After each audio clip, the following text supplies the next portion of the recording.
So this is some random coin I picked up at DEF CON a couple of years ago, and just looking at it recently reminded me I want to dip into crypto a little bit.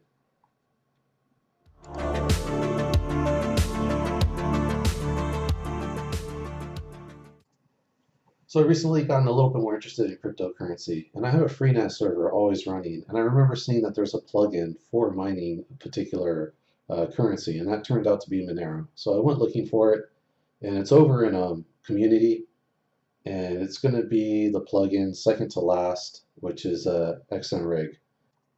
And it wasn't under the name I remember it. So it looks like this has been updated and it's an app that can crunch anything that uses Kryptonite. So there's a lot of options available. But because I'm new to this, I stuck with Monero just to start with.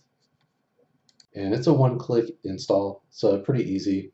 And I saw a video on YouTube showing it as well. And his video right here from Josh is great at also showing you how to just get spun up with a wallet if you're totally new to this and join a pool and so on and so forth. But it's in the older FreeNAS, and it was a lot more interactive with being able to change settings in the GUI. But here in the new build, at least in 11.3, there is no way to interact with the plugin short of command line. Here's the thread in TrueNAS, and it kind of fell off. So I just kind of had to poke around on Google with a lot of people's setups with different operating systems and start to learn a bit. But in the meantime, after just starting it up vanilla, you can see that the CPU is pegged at around 50%, and my CPU usually sits around 4%. So it's doing some mining for someone. So I went over to the README, and I don't really see much. But over here, you can see in the default configuration, uh, the settings that I eventually found needed to be changed. So you're going to go to jails, and this is the easiest way I find to get into a shell for your plugin. So we're going to get into a shell here. And I'm going to give you two paths. The first path is just right here in the GUI in the shell for the plugin. And that'll get you to where this config.json is. And that's where you're going to change those two settings I was pointing at, and that one setting that I think was doing some donation mining if you're a vanilla setup. But this other path I'm showing you is if you SSH into your FreeNAS and then you want to get to this path in the jail.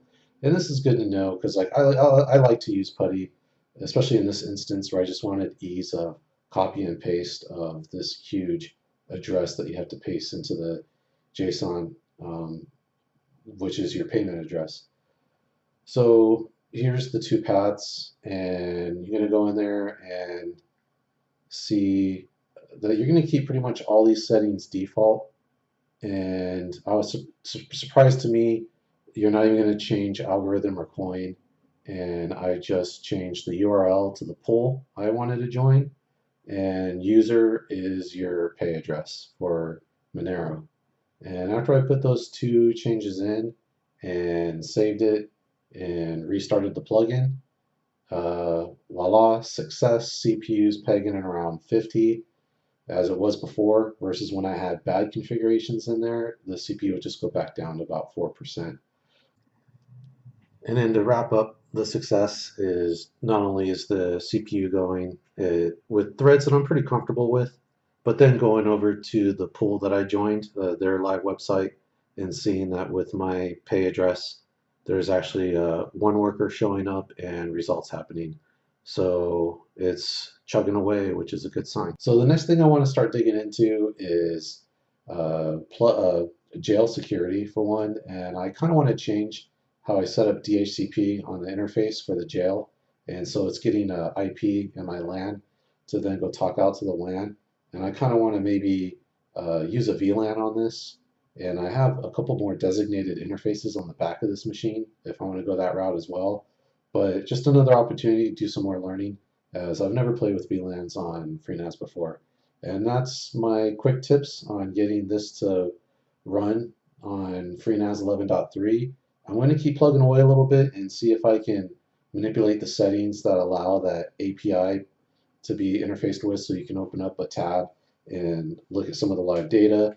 and also change how aggressively it uses the CPUs, because I'm thinking I might actually want to turn it up a little bit. Thanks for the watch, and as always, you hear all YouTubers always begging and saying, please throw a like and or subscribe this way if this was helpful for you. Thanks. Bye.